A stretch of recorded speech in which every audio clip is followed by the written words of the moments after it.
If you think artificial intelligence models like ChatGPT or Claude understand language the way you do, you are thinking about it completely wrong.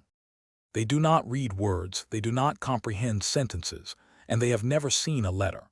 To a computer, every word you type is just a set of coordinates in a massive, high-dimensional space, a location on a map of meaning. This map is what we call an embedding space, and it is the single most important breakthrough that makes modern artificial intelligence possible. In the next few minutes, we will see how AI turns human thoughts into numbers, and how it can literally do math with concepts. To understand embeddings, we first must look at the problem they solved.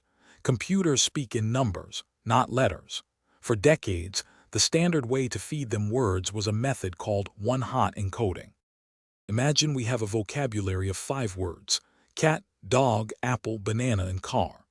To represent cat, we write a list of 5 numbers where the first is a 1, and the rest are zeros. For dog, the second number is a 1, and the rest are zeros. This representation shows each word as a list of 5 numbers, where a single one shifts position from the first to the 5th slot while all other numbers are 0. This works, but it has a massive problem. In a real vocabulary of 100,000 words, every single word requires a list of 100,000 numbers, where 99,999 are zeros. The sparse representation is incredibly inefficient. More importantly, it is semantically blind. The word cat has no more in common with dog than it does with apple. Mathematically, these vectors are orthogonal, meaning they sit at right angles to one another. To the computer, they are isolated islands with no concept of similarity. Think of one-hot encoding like a library index where every single book has its own unique, isolated shelf with no categories. If you want to find books about animals, you have to scan every single shelf individually because books are placed randomly. There is no section for biology or cooking. It is just a massive, unorganized warehouse. In 2013, a team at Google led by Tomas Mikolov introduced Word2Vec, an algorithm representing words as dense vectors of real numbers. Instead of 100,000 dimensions, Word2Vec typically uses only 300. Each word is mapped to a vector of 300 continuous numbers. How do we determine what these numbers are? The key lies in a famous linguistic concept: you shall know a word by the company it keeps. Word2Vec learns by reading millions of sentences. If 2 words appear in similar contexts, like coffee and tea appearing near drink, cup, and morning, the algorithm adjusts their vectors so they sit close to each other in this space. To measure closeness, we use cosine similarity. This metric calculates the cosine of the angle between 2 vectors. If they point in the same direction, the similarity is 1.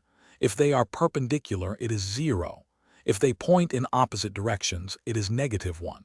The similarity of vector A and vector B equals the cosine of theta, which equals the dot product of vector A and vector B divided by the product of the magnitude of vector A and the magnitude of vector B.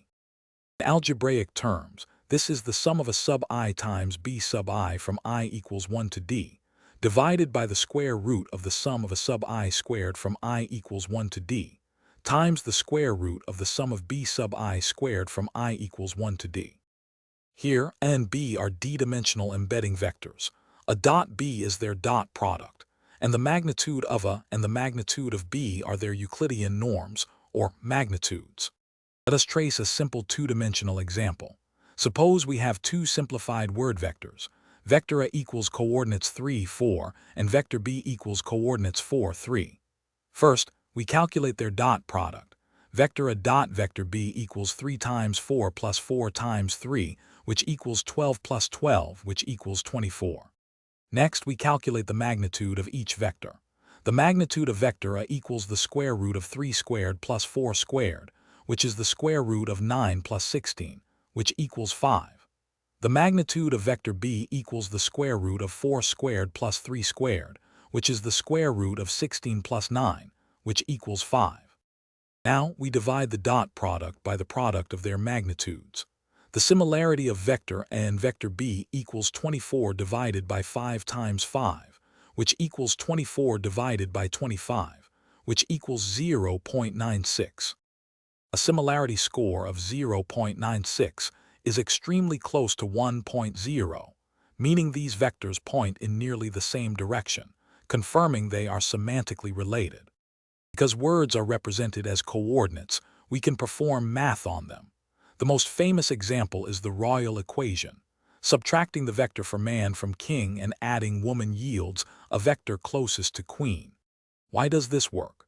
In our space, the vector from man to woman represents the concept of gender shift. Because the algorithm learned these relationships from context, the vector from king to queen points in the same direction and has the same length. We take the coordinates of king, subtract man to remove the male association, and add woman to add the female association. We are mathematically walking across the embedding space along the gender axis, landing right next to queen.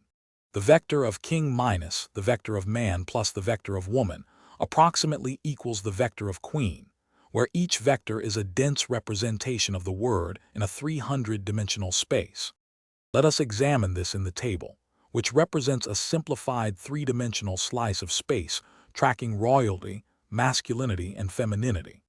King has a royalty feature of 0.99, a masculinity feature of 0.95, and a femininity feature of 0.05.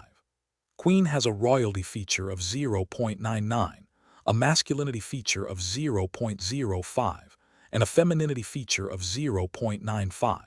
Man has a royalty feature of 0.01, a masculinity feature of 0.95, and a femininity feature of 0.05. Woman has a royalty feature of 0.01, a masculinity feature of 0.05, and a femininity feature of 0.95. If we calculate the coordinates, we subtract the vector of man from king and add woman. This will be equals to the final coordinates of 0.99, 0.05, and 0.95. The resulting coordinates are an exact match for the vector representing queen. This algebra is not limited to royalty. You can subtract France from Paris and add Tokyo to get Japan. You can subtract walk from walked and add swim to get swam. Grammatical tense, geography, and gender are all encoded as physical directions and distances in this high-dimensional space. In this vector space, analogies are represented as parallel lines. The line from Paris to France is parallel to the line from Tokyo to Japan and the line from Rome to Italy. The model has mapped the concept of capital city of as a specific directional vector. Language, however, is more than individual words. To represent whole sentences, early models tried simply averaging the vectors of each word, but this loses grammar and structure. A sentence, "The dog bit the man," would have the exact same average vector as "The man bit the dog," despite having a completely different meaning. To solve this, researchers built sentence embeddings. Using models like sentence BERT, the AI processes the entire sentence at once, outputting a single dense vector of 768 dimensions representing the entire thought. This enables semantic search. If you search a database for feline companion, keyword search fails because the words do not match. But a semantic system converts your query to a vector and finds, "My pet cat lies on the sofa," because its vector sits close to your query in the embedding space. This is the foundation of modern search engines and retrieval-augmented generation, or RAG, which allows AI to search databases of documents to find facts. Despite word 2vex power, static embeddings have a fatal flaw. Each word gets exactly one vector. Consider the word bank. Its vector must represent both a riverbank and a financial institution, forcing a compromise vector that sits awkwardly between these unrelated concepts. This is where transformers change the game. When you feed a sentence into GPT-4, each word starts with a static vector but immediately passes through self-attention layers. Self-attention updates vectors dynamically by looking at surrounding context words. In the sentence, "I sat on the muddy bank of the river," the model shifts the vector for bank toward geography. In the sentence, "I deposited my paycheck at the bank," context shifts the vector toward finance. By the final layer, the coordinates reflect its exact meaning in that specific sentence. The embedding is now dynamic.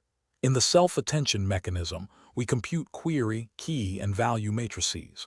The attention of query matrix Q, key matrix K, and value matrix V equals the softmax of the matrix product Q times the transpose of K, divided by the square root of D sub K, all multiplied by the matrix V. Here, Q, K, and V are matrices of queries, keys, and values, and D sub K is the scaling dimension of the key vectors. See how these embedding architectures compare. Let us review the comparison table. For word 2vec, the representation style is static, with typical dimensions of 300, and contextuality that is context-blind, meaning one vector per word. For BERT, the representation style is dynamic and bidirectional, with typical dimensions of 768, and contextuality that is context-aware, looking left and right. For GPT-4, the representation style is dynamic and autoregressive, with typical dimensions of 1536 or more, and contextuality that is deep contextual understanding. Embeddings are more than just a clever trick for natural language processing. They are the universal translator between the human mind and the machine. By mapping the messy, ambiguous, and beautiful structure of human language into the clean, rigorous geometry of high-dimensional vector spaces, we have given computers a way to reason about concepts, analogies, and relationships. Every time you ask an AI a question, search for a photo using a description, or translate a sentence, you are navigating this invisible coordinate system of human thought. It is a map where meaning is measured in angles and understanding is written in numbers.